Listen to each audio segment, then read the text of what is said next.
A lone warrior steps into a silent cave. All around him stand stone figures frozen mid-scream. Soldiers, hunters, even kings. They look so real you could almost hear their last breath. At the center of this graveyard, something stirs in the dark. A woman with a mane that writhes and hisses.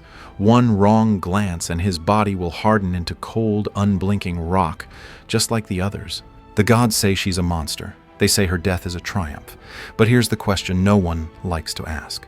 What did Medusa do that was so terrible that the gods armed a hero with their best weapons just to silence her forever? Keep that in mind, because by the end of this story, you might not see her as the villain at all. Most people only know Medusa as a prize. Heroes bragged about hunting her the way modern athletes brag about trophies. Kings sent warriors after her, hoping to hang her severed head on their palace walls as a symbol of power.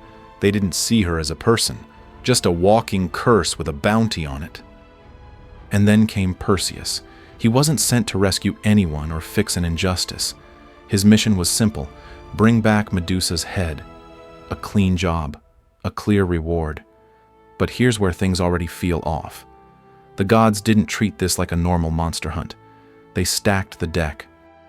Hades handed over a helmet that made Perseus vanish from sight. Hermes lent him winged sandals so he could fly to her hidden lair. Athena gave him a gleaming bronze shield, polished like a mirror. And a razor-sharp divine sword was placed in his hand, sharp enough to cut through anything, even the neck of a creature cursed by the gods themselves. Ask yourself, why did the most powerful beings in existence feel the need to arm a single hero with 4 divine gifts against one woman who was asleep when he struck? Perseus crept into the cave, careful never to look at her directly, using the reflection in his shield. With one swift swing, Medusa's head rolled from her body, her eyes still dangerous even in death. From her bleeding neck, a winged horse, Pegasus, sprang into the air, and with him, a golden warrior named Chrysaor. Even in dying, Medusa produced legends. Perseus carried her head like the ultimate weapon, turning enemies into stone, and later faced down the Titan Atlas with it. On the surface, it sounds like a triumph. Monster defeated, hero victorious. But that's only the story the gods wanted you to hear, because it leaves out how Medusa became a monster in the first place. To understand Medusa, we have to rewind, back to a time when no one would have dared call her a monster. Medusa was born to Phorcys and Ceto, ancient sea deities, along with her 2 sisters. The 3 of them were known as the Gorgons, but Medusa was different in one crucial way. Her sisters were immortal. Medusa was not.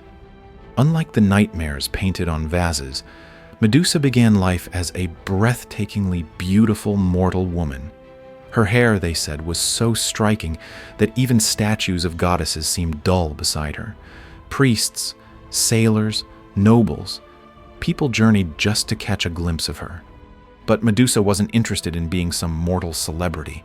Out of respect for Athena, goddess of wisdom and war, she swore a vow of purity and became a priestess in Athena's temple. Her life was supposed to be one of discipline, devotion, and service. Imagine that. Choosing duty over desire, faith over fame. Instead of chasing attention, she stood at the altar of a goddess, guarding her sacred space. And that's exactly where her tragedy began. One day, as Medusa walked along the shore, another god noticed her. Poseidon, lord of the sea, saw her and was immediately consumed with desire. There was already bad blood between him and Athena, a rivalry over cities, temples, and worship. To him, Medusa wasn't just a beautiful woman. She was a chance to humiliate his rival. Medusa refused him. Not once, not twice, many times. She had made her vow. She wanted to remain Athena's loyal priestess. But Poseidon wasn't used to hearing no. Eventually, his obsession turned into something darker. Medusa fled to the one place that should have been untouchable, Athena's own temple. Imagine her sprinting up the marble steps, heart pounding, believing that here at least she would be safe. This was sacred ground, a sanctuary. But no sanctuary came. Inside that temple, Poseidon overpowered her. The details are never lovingly described in the myths because the story isn't about romance. It's about violation. a crime committed in the house of a goddess who claimed to uphold justice and wisdom.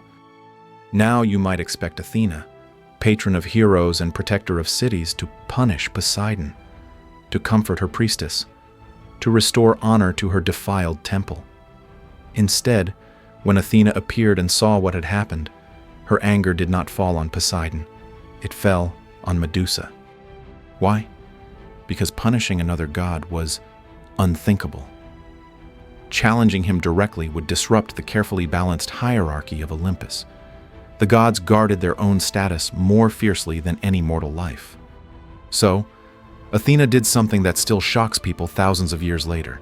She took the very thing she had once been praised for, Medusa's stunning hair, and twisted it into a weapon of terror. Each strand curled, hissed, and transformed into a living, venomous serpent. Her eyes, once admired, were cursed. Now, anyone who dared look directly into them would instantly turn to stone. The victim became the warning sign. The wronged became the monster. This is the moment Medusa truly dies as a person, even before Perseus ever raises his sword. Word spread fast. Not about the god who had taken what he wanted, not about the goddess who punished the wrong person. No. The story everyone repeated was simple. There is a creature whose gaze turns men to stone. Medusa became a target. Hunters, soldiers, glory-seeking heroes all tried to track her down. They didn't care that she hadn't chosen this life. All they heard was, "Kill her, and your name will live forever."